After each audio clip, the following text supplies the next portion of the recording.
Meus irmãos, a paz do Senhor. Vamos mais uma vez abrirmos a Bíblia Sagrada, a palavra do Senhor, para uma reflexão nesta noite, e juntos, por certo, Deus nos fará compreender um pouco melhor a respeito da sua grande obra proposta ao mundo para a salvação dos pecadores. E quando eu digo isto, já se tem noção da dimensão desta mensagem, da grandeza deste momento. A Bíblia Sagrada, no livro em que registra o evangelista Mateus, capítulo de número 18, versos de número 15,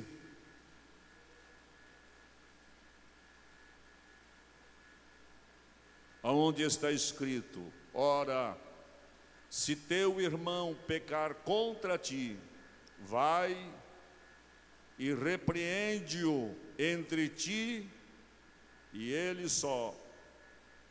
Se te ouvir, ganhaste a teu irmão. Mas, se não te ouvir, leva ainda contigo um ou dois, para que, pela boca de 2 ou 3 testemunhas, toda palavra seja confirmada. E se não as escutar, dize-o à igreja. E se também não escutar a igreja, considera-o como um gentil e publicano. Amém. Meus queridos irmãos, já algumas terças-feiras tem sido mencionado pela ministração da palavra algo a ser melhor conhecido sobre aquilo que temos como presente de Deus para as nossas vidas, a igreja, e esta, a igreja do Deus vivo. E neste momento, meus irmãos, olhando para os versículos que li, estou buscando no verso de número 17, a juntos compreendermos a autoridade da igreja, autoridade esta dada pelo Senhor Jesus Cristo para que ela na terra, gerida por homens orientados pelo Espírito Santo, desempenhem única e exclusivamente um trabalho para Deus. E naturalmente o trabalho que Deus espera da igreja é o cumprir das ordenanças da palavra de Deus dada por Ele mesmo para as funções que a igreja tem a desempenhar na terra. Com esta introdução, eu gostaria de que meus irmãos que aqui estão, vocês que estão em casa, tivéssemos um pouco mais presente a nossa mente, ao nosso coração, a nossa vida como um todo, a presença e a ausência da igreja em nós. Os irmãos me entenderam? Tivéssemos como mais relevante a presença da igreja e também tivéssemos como de alta relevância a ausência da igreja. Para nós, a sua presença deve ser algo de difícil explicação. Quando o irmão tem coragem de dizer: Deus, eu te amo, o irmão deveria dizer ainda mais: Deus, eu te amo e amo a tua igreja. Não sei se vocês podem dizer isso comigo. Porém, queridos, homem algum jamais verá a Deus sem se estabelecer como igreja na terra, porque somente aqueles que entregarem as suas vidas, e quando eu digo vidas, o apóstolo Paulo nos ajuda a compreender que esta vida, ela é composta de espírito, alma e corpo.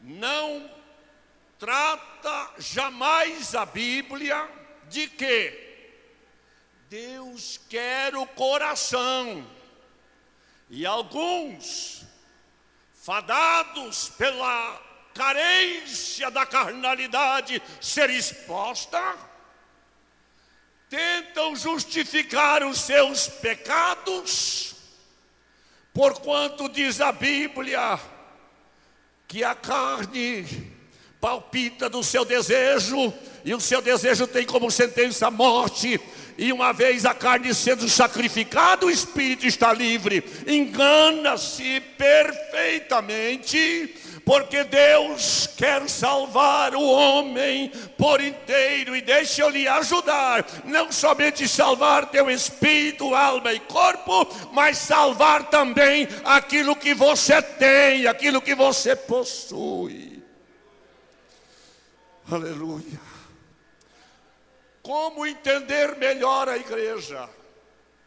E quando eu estou me referindo à igreja, como já foi feito aqui, eu não estou também me referindo a uma placa. Eu estou me referindo àquelas pessoas que se entregaram a Cristo Jesus, recebendo a Ele por Senhor e Salvador, fizeram uma profissão de fé, se dispuseram a renunciar o mundo e admitiram o batismo nas águas, para dizer a este mundo inteiro que está me ouvindo, que para o mundo, a partir deste momento, eu estou morto, porque me dispus a viver exclusivamente para Deus. E a esta igreja que Deus deu autoridade. Não adianta você abanar a bandeirinha de Assembleia de Deus para pecador, que ele vai te criticar. Mas se você abrir a tua boca como igreja e dizer Jesus te ama, o pecador vai se impressionar. Não adianta você fazer muita coisa com o título da sua denominação, mas você mesmo, como igreja do Deus vivo, vivendo de tal forma que o mundo se curve ao seu modelo e prática de atitudes. O contrário não serve. Não, o apóstolo Pedro nos recomenda e diz que nenhum de nós devemos sofrer por práticas inconvenientes. Mas, ao contrário disso, o Senhor Jesus Cristo nos adverte que o nosso sofrimento, as calúnias e os levantes que se fazem contra aquele que é a igreja de Deus. E a Bíblia chega ao limite, as palavras de Jesus disserem todo mal contra vós. Mas se estiverem mentindo, eu e você como igreja não temos o direito, não temos a liberdade de contradizer uma sequer palavra, de demandar qualquer ressarcimento. Se falaram mal de você como igreja de Deus, o pior que se pode imaginar, você pode ficar satisfeito Você pode dizer, mas você é um ato covarde, você se engana. Sabe por quê? Porque quando disserem todo mal contra nós mentindo, alegrai-vos, porque é grande o vosso galardão no céu. Deus constituiu igreja e não entregou para ser tapete de vida sem compromisso com a verdade. O que é igreja? É alguma coisa que você precisava e eu também compreender melhor. A pessoa bendita de Jesus se reservou a fazer a declaração única e sem detalhes. Vamos a Mateus capítulo 16, verso 18. 16, verso 18, um verso muito conhecido. Pois também eu te digo que tu és Pedro, e sobre esta pedra edificarei a minha igreja, e as portas do inferno não prevalecerão contra ela. É tudo que Jesus diz. E eu pergunto, alguém aqui se atreve a demandar mais informações? Se foi o Senhor Jesus quem disse, sobre esta pedra, sobre Ele mesmo, edificarei a minha igreja. Se você já entendeu que és igreja, então dê glória a Deus, porque você está edificado em Cristo. Você está edificado nele. Não somente num bojo doutrinário que uma denominação procurou selecionar na palavra como essenciais para a prática em vida a alcançarmos a eternidade, não, mas eu e você estamos sendo edificados nele. Eu e ele parece fazer uma fusão, e daqui a pouco, quando as coisas se realizam, Jesus é glorificado em mim e o Deus Pai glorificado em Cristo, pelas atitudes da igreja na terra.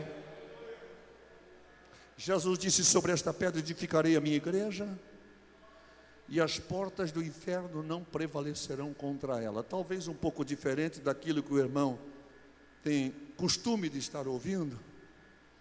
Não é o inferno vir aplastando a igreja, não, para com isso. É a igreja afastando o inferno. Dá glória a Deus, aproveita. Não é, quando o Senhor Jesus diz que a igreja, ela não sofreria qualquer resistência do inferno, não.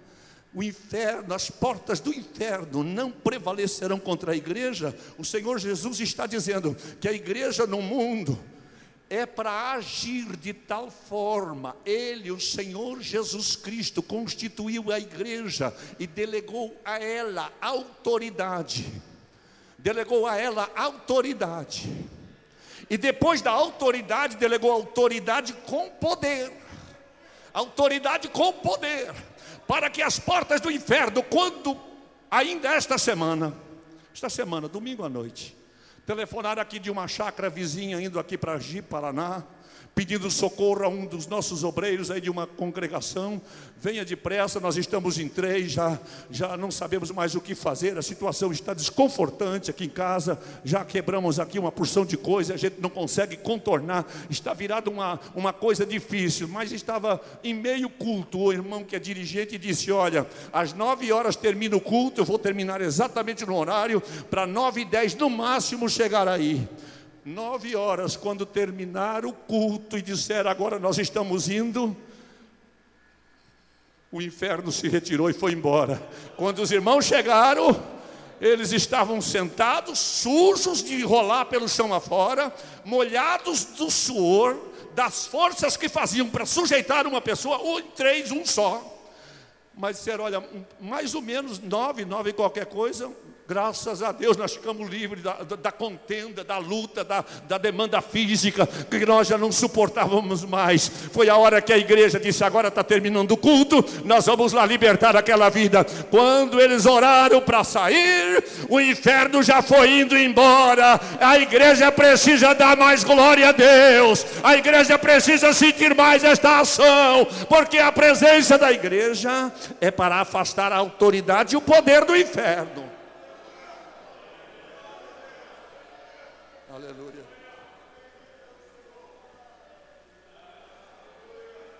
Jesus fez uma ligeira explicação, bem simples. Em João capítulo 15, o verso 1.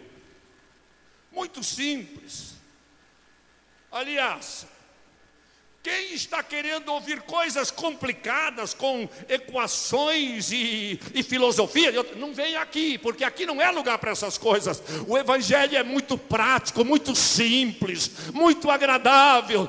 Porém, ele é sensível quando ele é proclamado com a autoridade que a igreja pode ter. Ele toca o coração do homem, o mais duro que se apresentar, e faz dele um homem quebrantado para esperar do Senhor a intervenção. João 15, o verso 1, nós temos o Senhor Jesus Cristo falando também de uma palavra muito conhecida entre nós, interpretando aquilo que é a igreja, aquilo que somos nós.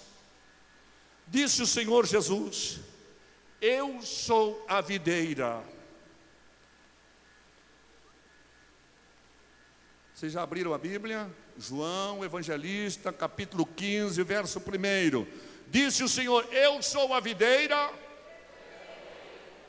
Tem certeza que você também disse a mesma coisa? Eu sou a videira verdadeira. E diz o Senhor: meu Pai,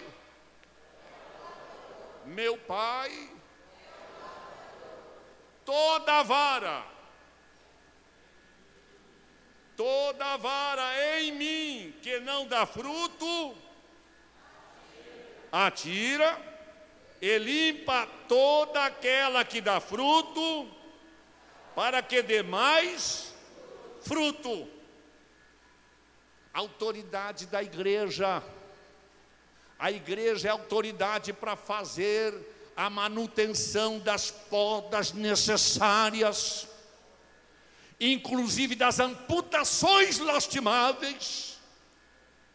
Por que amputação, pastor? Porque a Bíblia declara a Paulo que nós somos um corpo, e vez por outra algum membro contagiado por uma chaga chamada pecado e não quer retroceder da sua prática, precisa ser desligado do corpo.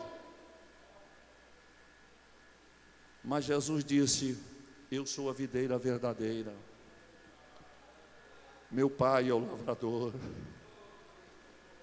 Meus irmãos, quantos de nós estamos ainda embalados por uma compreensão infantil, esperando o pastor cuidar dele? É missão pastoral. É missão pastoral. Mas eu e você precisamos compreender muito mais além disto, que enquanto o Senhor nos supre com alguém aqui na igreja para nos atender, eu e você não podemos nos esquecer jamais disto, que antes do pastor me atender, Deus já está me assistindo. Antes do pastor chegar, Deus já está ali. Eu posso já tratar da necessidade que está me oprimindo, porque a igreja é assistida por Ele. A Bíblia Sagrada é o que o Senhor Jesus fala sobre a igreja. Mas o apóstolo Paulo, na sua ministração apostólica, doutrinando a constituição de várias igrejas, inclusive dando o mapa para a igreja de Deus por revelação do Espírito, na epístola que escreve ele aos Colossenses, no capítulo 1, verso de número 26.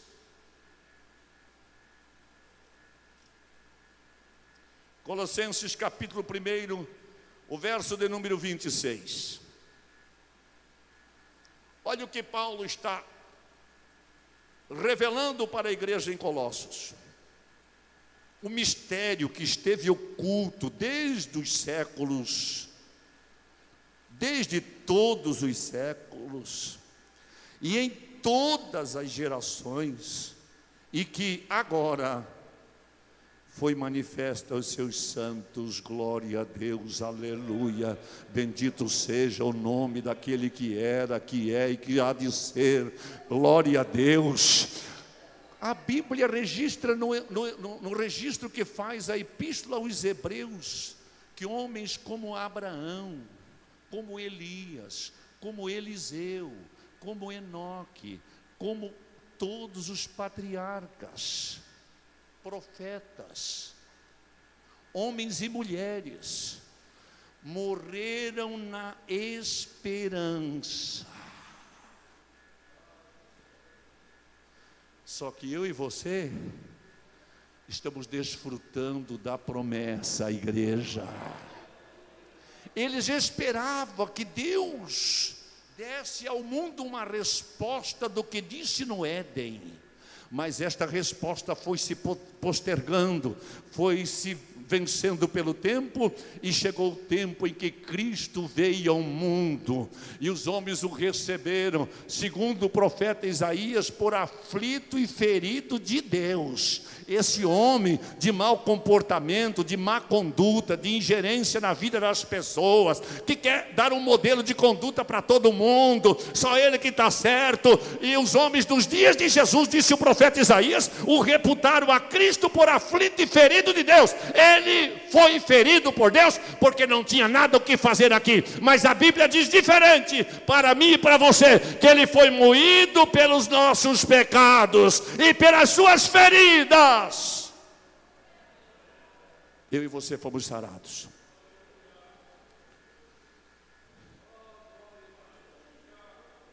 Primeiro aos Coríntios, do capítulo de número 3, o verso 9.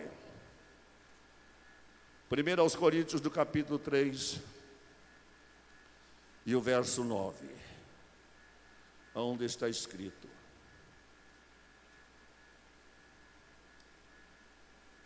porque nós somos cooperadores de Deus. No primeiro verso você observa que Paulo fala de um mistério revelado. Nesse segundo que estamos lendo, Paulo trata de que somos cooperadores de Deus. Vós sois lavoura de Deus. E não só lavoura, também edifício. É a forma como o Espírito vai lutando para fazer conhecido o mistério que se revelou, igreja. Aí você encontra tantas pessoas falando de igreja, comungando com igreja, e tratando de igreja, quem sabe mais de igreja é Jesus, queridos, e disse tão pouco dela. Agora, quem é a igreja de Deus sabe o quanto ela é uma bênção na sua vida.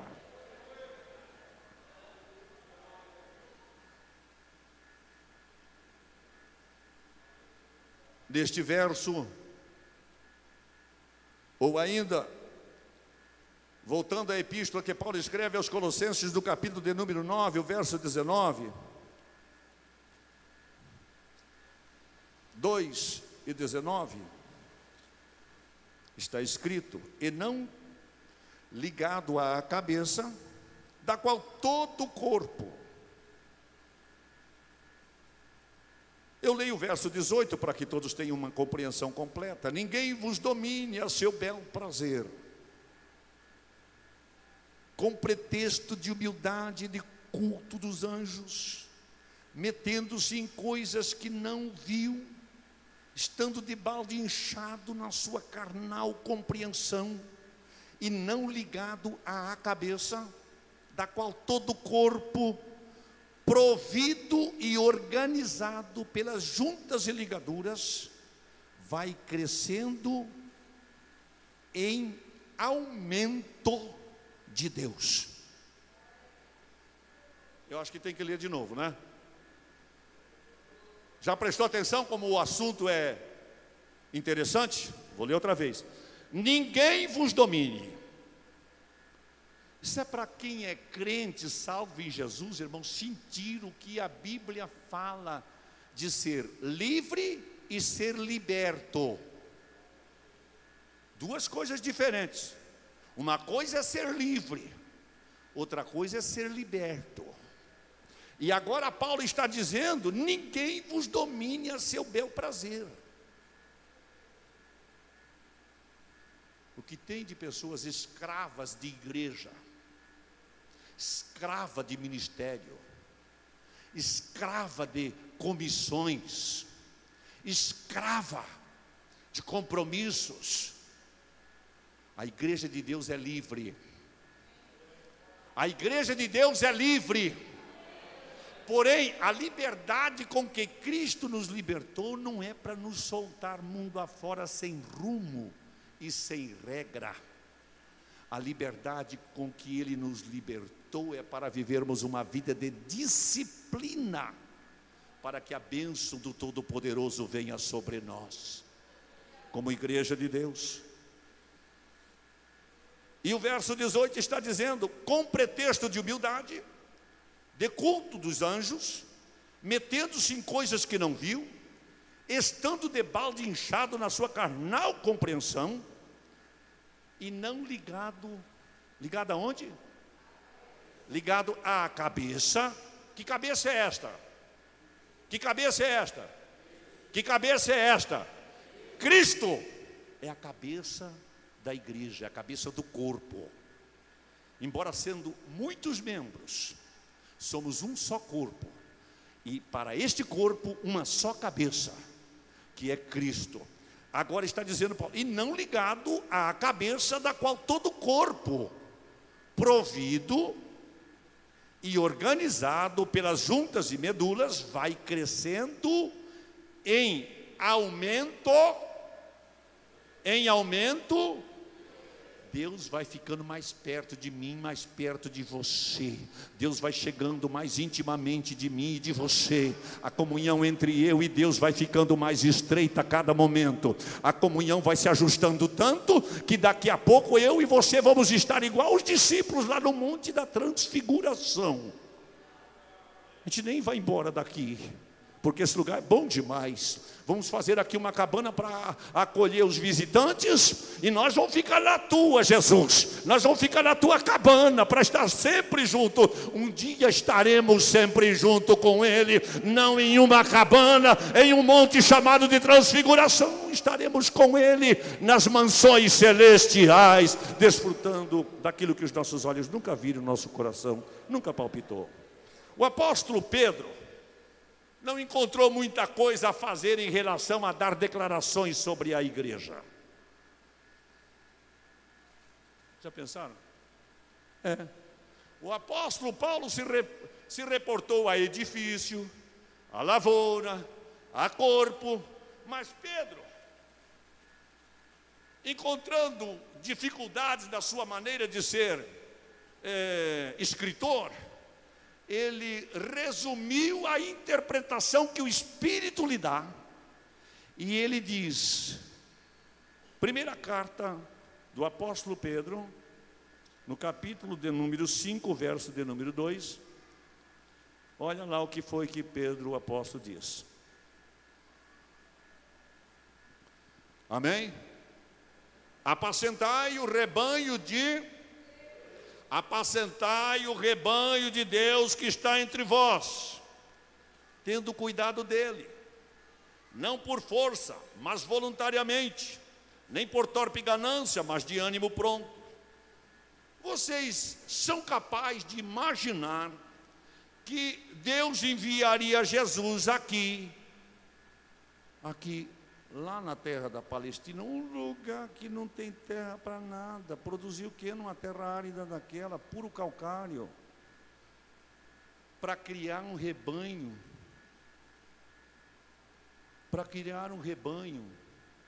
de ovelhas, de cordeiros, de carneiros.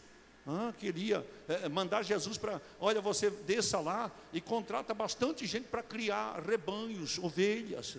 Vocês imaginam que seria isso? Mas a visão que o apóstolo Pedro tem da igreja é interpretada na conduta desses sensíveis animaizinhos. Eu tive uns bichinhos desses lá em casa. O dia que eu vi ele fazia uma cena, eu digo, nunca eu mato um bichinho desse para comer, de jeito nenhum. Nunca eu mato. E tem dificuldade de comer, sabe por quê? Quando eu precisei vacinar um deles, eu pus a cordinha no pescoço. Quando a cordinha caiu no pescoço, ele dobrou os 2 joelhinhos. Eu entendi, ele está sabendo, está chegando a minha hora. Sabe o que eu imaginei? Eu sou também, faço parte do rebanho de Deus. Quando a corda chegar no pescoço, é para dobrar o joelho, não é para espernear igual boi chucro, não.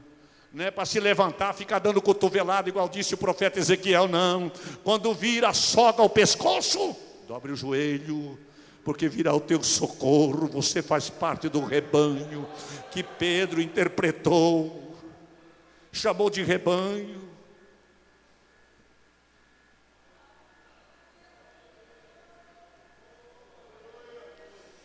A autoridade da igreja se estabelece porque foi Ele, o Senhor Jesus Cristo, quem organizou a sua funcionalidade. Isso não nasceu na cabeça de homem nenhum. Efésios capítulo 4, verso 11. Está escrito: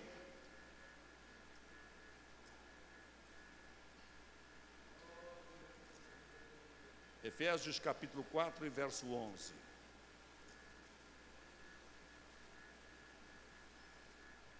Que está escrito, e Ele mesmo. Vamos ler bem bonitinho, igreja que já lê Bíblia faz 100 anos, vamos lá. E Ele mesmo deu uns para apóstolos, e outros para, e outros para, e outros para, e outros doutores. Ele mesmo é quem dá. Aí a gente precisa entender 2 coisas aqui como igreja. Primeiro é que nós estamos aqui porque o Senhor, quem nos escolheu para vir para cá. Segundo, nós somos colocados pelo Senhor aqui para ser presente para vocês aí. Aí você tem que dar glória a Deus cada vez que você vê um obreiro subindo o patamar do púlpito e vindo tomar o seu assento aqui. Glória a Deus, porque foi o Senhor quem deu. Glória a Jesus, porque foi Ele mesmo quem deu. Glória a Deus, é Ele mesmo quem deu. Ele está indo para lá porque é coisa de Deus, é assunto com Ele. O Senhor foi quem deu. A igreja apostólica, com seu crescimento, teve dificuldades com alguns gregos, pessoas inteligentes, que estudam bastante, que gostam de anéis, diplomas e esnobar informações e conhecimento. Chegaram no culto que o irmão Pedro estava dirigindo, acharam muito bonito o culto, porém, sem visão. Estão pregando amor aqui e ali, os outros com fome, bem ali, ó. Estão falando de salvação aqui, gente ali precisando ser levantado do monturo. Aquele buchicho de murmurador grego. Gente que não é igreja. Se fosse igreja, ia resolver o problema, não ia murmurar. A igreja não manda o problema para frente. A igreja não terceiriza responsabilidade. Essa semana passada, 2 pessoas. Uma eu encontrei aqui na Avenida Porto Velho, por acaso, ela pedindo uma ajuda. E eu estava sem nada naquela hora. Eu disse, mas a senhora não fica sem uma resposta. Conversei com ela um pouco, falei de Jesus e disse, desce por essa rua, quando chegar ali onde tem uma vida ativa, a senhora sabe ler? Sei. Então a senhora lê uma placa que tem vida ativa. Sabe onde é o templo da Assembleia de Deus? Eu disse, acho que eu sei. Então pega aquela rua, fica lá na frente, que eu daqui a pouquinho chego lá, vou lhe dar alguma ajudinha. Sabe o que ela me disse? O senhor é o pastor daquela igreja? Sou. Eu estou indo para lá mesmo, porque encontrei uma senhora ali, lá da sua igreja, ela mandou eu ir falar com o senhor. Isso não é papel de igreja. Aprenda nunca mais fazer isso, você que está aqui, você que me escuta pelo rádio. Por favor. Isso não é atitude de membro da igreja que eu assinei um cartão de membro para você, que eu já falei isso aqui muito. Se você não quer dar nada, o problema é seu, é teu dinheiro, é tua a bênção, você possuiu, está na tua mão, você não é obrigado a espalhar para ninguém. Você coma lá isso. Mas você não mande ninguém para frente ir resolver o seu problema na casa de outro. Você não tem autoridade para isso. Como igreja, Deus não permitiu que nós tivéssemos esta autoridade para fazer, resolver. Aquilo que você pode, você divide. Mas eu estava chegando em casa domingo depois da escola dominical. Foi domingo? Foi domingo. Domingo depois da escola. Não foi domingo depois da escola dominical, não. Foi sábado.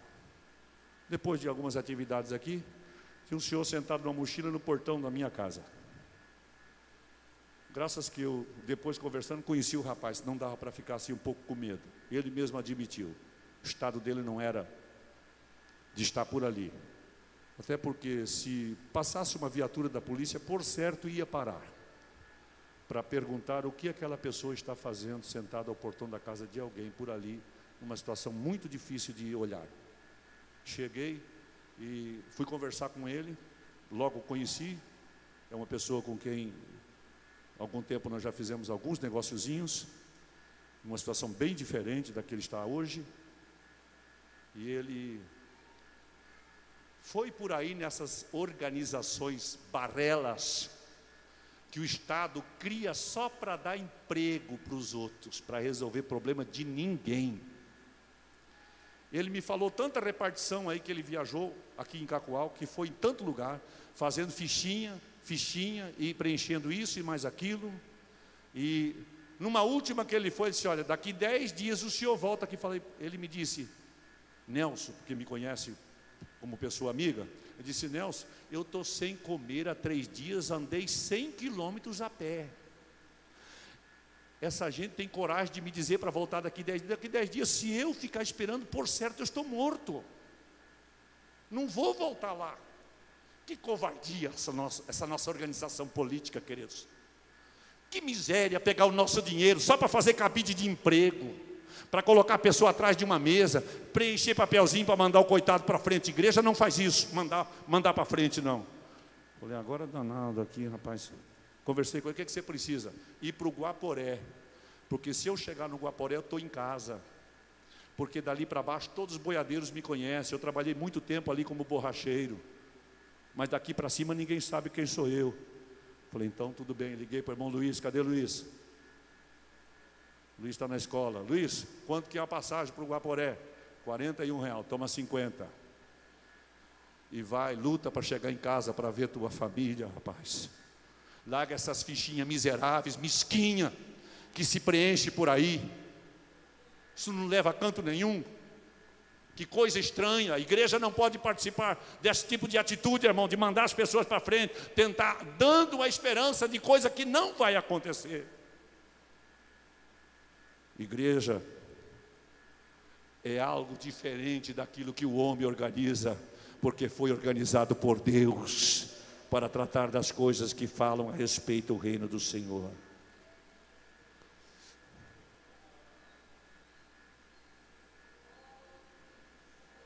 Dentro desse contexto de murmuração que os gregos faziam pelos descuidos dos apóstolos, que focavam a pregação do evangelho, eles pararam o culto por um instante e disseram, precisamos de homens de boa reputação, homens que tenham uma boa aceitação da comunidade. Posteriormente Paulo disse, dentro da igreja e fora dela.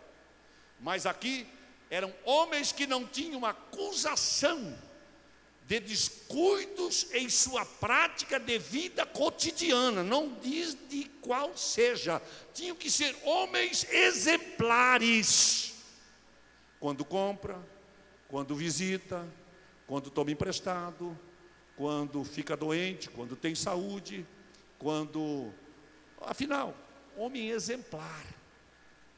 Vamos escolher homens de boa reputação, Atos capítulo de número 6. Mas só homens de boa reputação não chega. Tem que ter mais alguma coisa, que sejam cheios do Espírito Santo. porque este é o combustível que faz a igreja de Deus se mover na terra. É a ação do Espírito, é o mover de Deus na vida dos crentes pela operação do Espírito que nela habita. Homens de boa reputação, cheios do Espírito Santo, sejam constituídos sobre esse importante, não desmerecer o assunto. O assunto foi considerado importante. Porém, nós perseveraremos na oração e na ministração da palavra, porque da cesta básica para o carente é uma bênção para o carente e uma bênção para quem faz a doação, mas não constitui qualquer privilégio ou somatório para a vida eterna. A vida eterna só se consegue pela audição do Evangelho e a aceitação dele, se arrependendo, confessando dos seus pecados e servindo ao Senhor Jesus Cristo.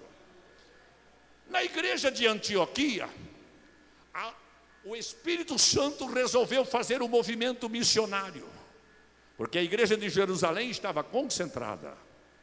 Mas a Bíblia diz que eles, servindo ao Senhor, quem eles? A igreja, servindo ao Senhor e jejuando, disse o Espírito Santo, Atos capítulo 13, verso 1 e 2.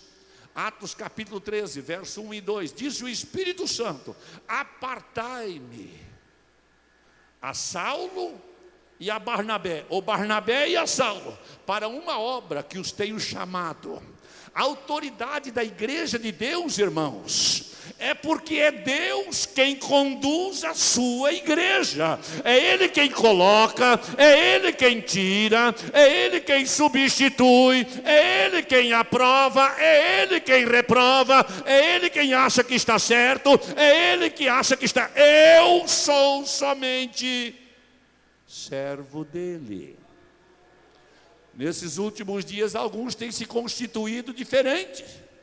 Já acha que não está certo, já acha que não está direito, já acha que deve ser diferente. Mas a igreja de Deus, ela se conduz, se dirige pelo que está escrito na palavra de Deus.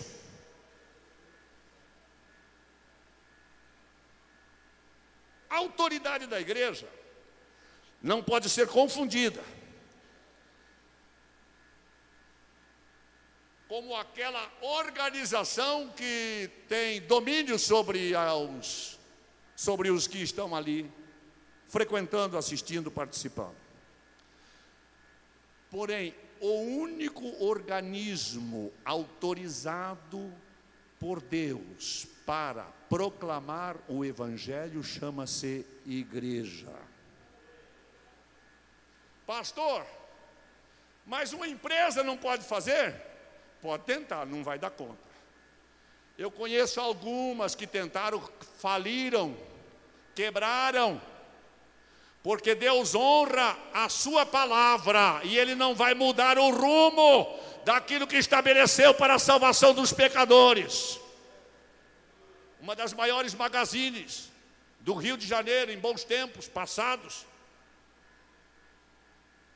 depois que adotaram uma tal de instituição de homens de negócio, virou um bazar. Na ideia que eu e você temos de igreja e de Deus, e que é aquele que honra os que trabalham para Ele, teria que ter se multiplicado em uma rede pelo país inteiro e fora dele. Mas diferente disto, não foi.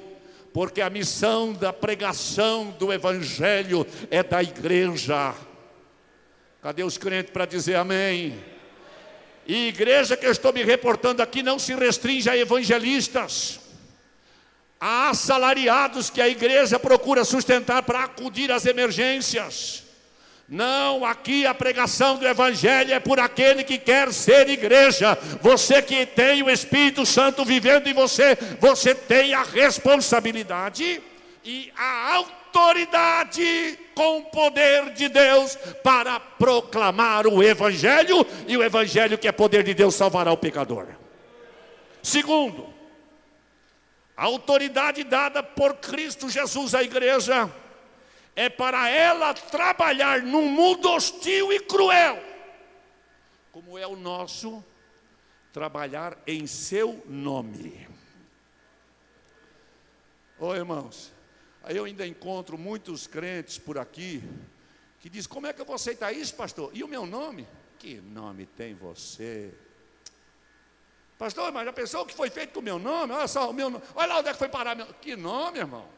Eu dou o teu direito de você zelar pelo teu nome, porque é dever zelar também do meu. Mas Jesus chamaram de endemoninhado, Jesus falaram de tantas outras coisas, falsificador da lei, de que estava blasfemando contra o templo, quando ele proferiu uma palavra que não ficaria pedra sobre pedra. Mas ele não estava preocupado com o seu nome, ele estava preocupado com a minha e a tua vida.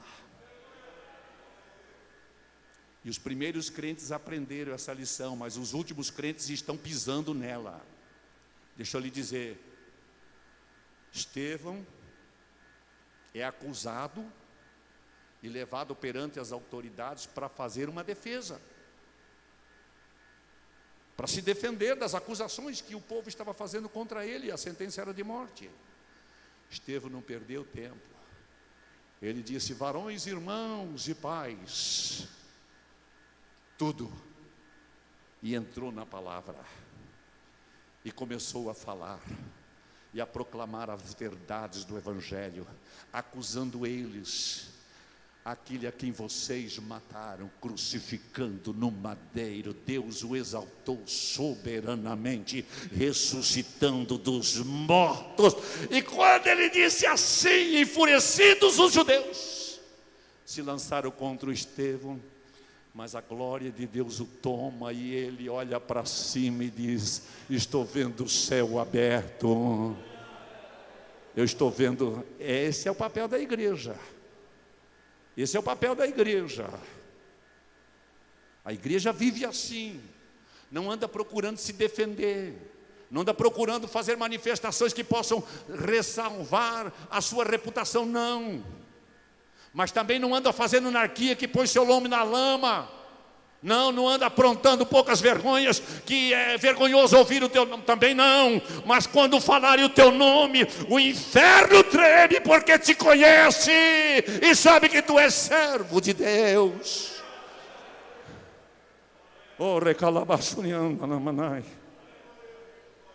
Jesus nos autorizou a trabalhar em seu nome.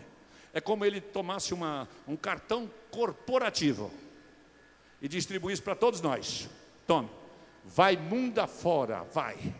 Ele diz: não leve 2 mudas de roupa, nem 2 calçados ou sandálias, não leve comida, não leve nada, porque o obreiro é digno do seu salário. Eu estou mandando, eu vou prover. Eu estou mandando, eu vou prover. Eu estou mandando, eu vou sustentar. Eu estou mandando, eu vou enviar. Eu estou mandando, eu vou proporcionar condições. E não. Aí eles voltaram e disseram: escuta, quando eu mandei, eu dei alguma reserva para vocês levar junto? Não deu nada não. Vocês levaram alguma mochila para pesar na caminhada? Também não levamos não. Levaram comida? Não levamos não. Aí Jesus disse: e escuta, e faltou alguma coisa? E eles disseram: nada. Nada. E a Bíblia diz que Ele é o mesmo. A Bíblia diz que Ele é o mesmo ontem, hoje e eternamente. Não mudou e não mudará. Mandou trabalhar em seu nome. Disse: ó, em meu nome vocês pode fazer muitas coisas, tudo não. Tem gente que faz cada barbaridade e atribui ao Espírito Santo. Cuidado lá, a Bíblia diz o que é que a gente pode fazer em nome de Jesus: trabalhar para Ele. Marcos, capítulo 16, verso 15. E nós vamos parar por aqui, porque já chegou o nosso tempo, né? Marcos, capítulo de número 15. É isso mesmo, irmãos? Ei, é isso mesmo? Aleluia. Oh, meu Deus. Trabalhar em nome de Jesus. Está aqui o documento. Está aqui o documento. Ei, por que você está aqui? Porque Jesus mandou. O que você está fazendo? Fazendo o que Jesus mandou. Rapaz, você está incomodando. Desculpe, amigo, eu estou cumprindo ordem. Que ordem é esta? A ordem que veio do céu. Jesus mandou. E quando se levantar, você não precisa passar a mão em cabo de machado, nem levantar a foice, procurar qualquer outra ferramenta ou arma, não. Você levanta a tua mão para o céu e diz: Jesus, tu sabes que eu, teu servo, estou aqui. Aí você vai ver o que vai acontecer. Capítulo 16, verso 15. Jesus disse: ide por todo mundo, pregai o evangelho a toda criatura. Agora, por favor, vamos achar aqui. Quem crer e for batizado será? Agora, por favor, não é que só é salvo quem é batizado, não, tá? Por misericórdia, isso já não é nem coisa para falar mais aqui. Que alguém pode aceitar Jesus agora aqui e não ter tempo nem de um discipulado e acontecer alguma coisa, o Senhor recolher ele para a eternidade e ele será salvo, porque a cruz não precisa de mais nada.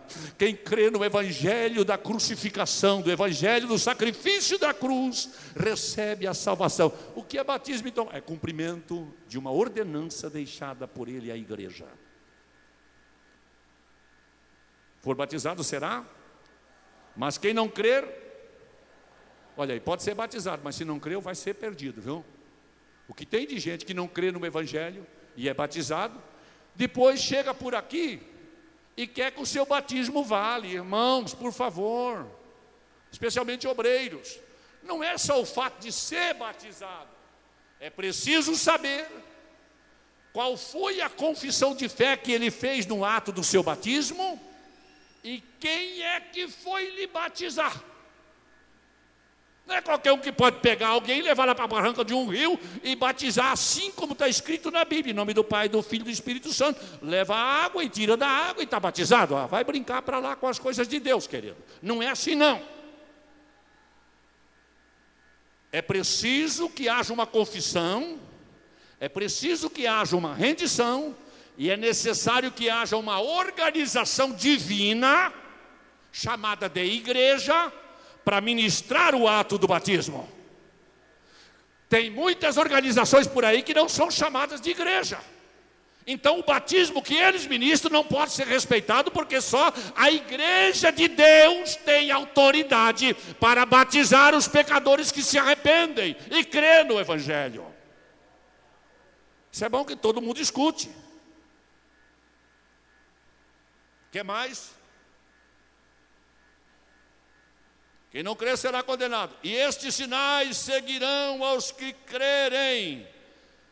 Irmãos queridos, por favor, aqui essa noite para a gente aprender esse negócio aí. Vê aí na sua Bíblia, por favor. E estes sinais seguirão aos que crerem em meu nome. É assim que está escrito? É assim que está escrito? Não é assim, irmão. Que jeito que está escrito, pastor? Está escrito assim: e estes sinais seguirão aos que crerem.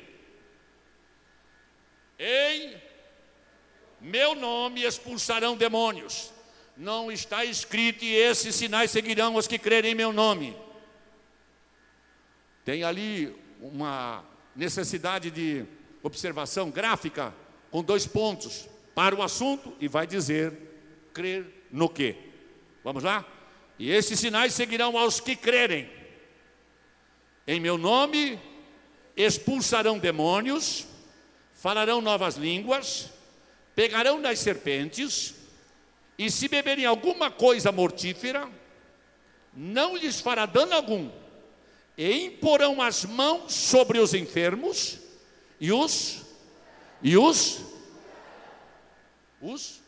curarão. Irmãos, nós estamos em falha, viu? E muita falha. Porquanto há poucos crentes se sentindo corajosos para orar pelo seu enfermo em casa. Sim ou não? Pior, alguns desses crentes não conseguem achar a sua igreja para pedir uma oração.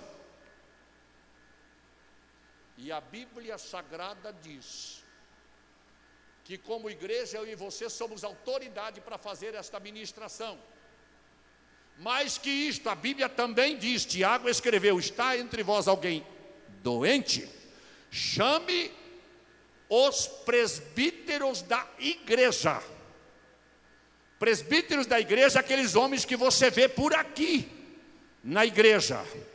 Não é aqueles que não aparecem por aqui, não. Andam por aí não sei aonde, mas você fica ouvindo que aquele homem é fogo puro, é brasa viva. Vai se meter aonde não está ordenado pela Bíblia Sagrada, não vai dar certo. Pastor, mas se eu receber a cura? Mas irmão, você está infantilmente tão comprometido, porque você ainda está acreditando que só Deus faz milagres. Triste é te ver tanto tempo acreditando que o diabo perdeu a autoridade de se transfigurar até de anjo de luz. Daqui a pouco um anjo desse entra lá na tua casa e você pede para ele sentar contigo e tomar café. O que eu vou fazer, pastor? A Bíblia diz: resistir o diabo e ele fugirá de vós. É isso que diz a Bíblia. A igreja é autoridade para a proclamação do Evangelho. A igreja recebeu autoridade para curar os enfermos. A igreja é autoridade para ensinar as pessoas o caminho para o céu. Ninguém precisa ir ao inferno, não, porque Deus constituiu na terra uma agência que alcança o mundo inteiro. O caminho para o céu é Jesus. O Senhor Jesus deu à igreja autoridade para desempenhar essas atividades na terra.